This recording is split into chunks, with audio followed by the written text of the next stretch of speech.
Bonjour mes amis, hi guys, guten Tag. Today, once again, thanks to backwatchdepartment.com, we discover an exceptional piece. This one produced in only 99 pieces, 33 in the blue version I have here, 33 in green, 33 in white. This is the first sports model from this super high-end watchmaker from the Dresden region of Germany. We had discovered it not long ago with what they are known for, very classic dress watch, the Friedrich the Third. Beautiful watch with a super well finished movement. And the brand, which had been created by a star watchmaker, Marco Lang, who has left the company a few years ago and is still active now under his own name again. The brand has gone on, and this is the first design that they come up without Marco Lang. And they have sacrificed to now what has become a tradition for all watch brands to come up with a steel sports integrated design. Remember when Erlanger and Zoner came up with the Odysseus? I get the same vibe with this because there's a bit of a mix of refined elements, classic Longenhainer type of elements, and the sportier elements, obviously with a strong presence from the bracelets, which is a bit the same feeling with the Odysseus. So the concept here is a steel sports watch. The dimensions are 40 millimeters here, but 43 if you count the winglets, if you will, which on one side serve as a sort of crown guard. 11 millimeters of thickness and about 52 millimeters where the bracelet articulates. So we have what the brand calls an integrated sports bracelet, and I guess it is integrated to some degree. We have the classic Longenhainer triple lock design, but this portion here is integrated to the case, and it articulates right here where it is held by a screw.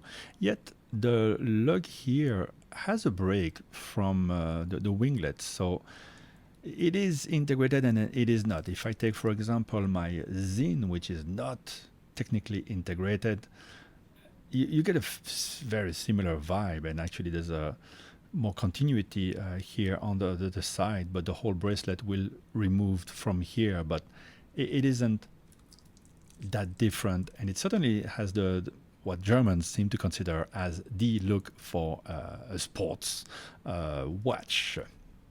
Speaking of Zin, we will mention it once more into this review for a different reason when we look at the movement. You will notice these center portions, which have a nice polished beveling, have this curved look, which we find all around the watch, also on the movement. It is what is referred to as a petticoat style, basically a rounded sort of dress. And we have this interesting portion there at the center in the brushed finishing that has a bit of open work, and you see a wheel that doesn't really move. I believe it's the hour wheel. Not really sure the purpose of it. It looks intriguing and adds a bit of tension to an overall look, which is kind of soft, right, for a sports watch, kind of rounded all over. Let's take a look at the clasp and each link. Sorry, the watch hasn't been worn yet, so you still have the plastics here. I'll just remove them a little bit to give you an idea of the feel, the soft feel. Now you have, I think, nice tolerance and enough space to aerate the wrist. The links are held by little screws. And first for the brand, we have a double deployant clasp. This part goes first. And then this one, it's still nicely wrapped up for the next owner. You have the signature of the brand and dual pushers to release it. Now let's look at the crown quickly. Very complicated crown. I quite like it as well. The dial has three portions. At the center, you see a sort of guilloche finish. I'm not sure how the guilloche is done here. Could be a CNC machining. But I don't want to insult the brand. Maybe it is done by hand with a traditional machine. And then we have the indices, which are filled with loom, with the UV on them, and they will look blue, but they are green. It's a green type of loom. Loom also on the handset, which is very traditional Lang & Heyne. And one thing that I really like with the Friedrich that we find here as well is that they are very flat, very close to the dial, and beautifully executed, very refined for what is a sports watch.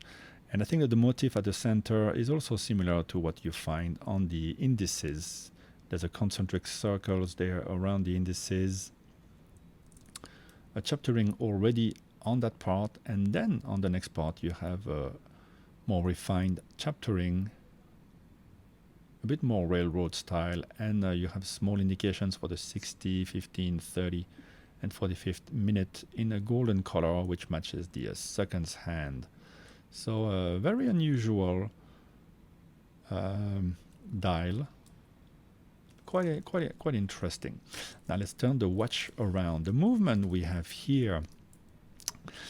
Now the company, the holding that owns Lang & Heyne also owns DUW, which is a movement manufacturer that sells movement to other brands. And actually Zinn has used a movement, although not presented in this beautiful fashion, in their higher end pieces. And I believe the holding also owns Stowa, you know, those military aviator type of watches. Nevertheless, it's this movement here, finished to the Lang & Heyne quality level, is quite intriguing, quite impressive. You have some snailing there on the ratchet wheel. You find again those little bridges with the petticoat motif of the front.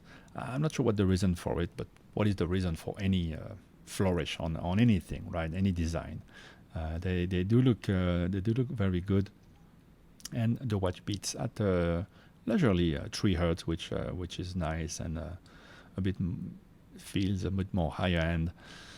The watch is only resistant to 50 meters, which is not much for a sports watch, and it's a manual wound, which is also unusual for a sports watch.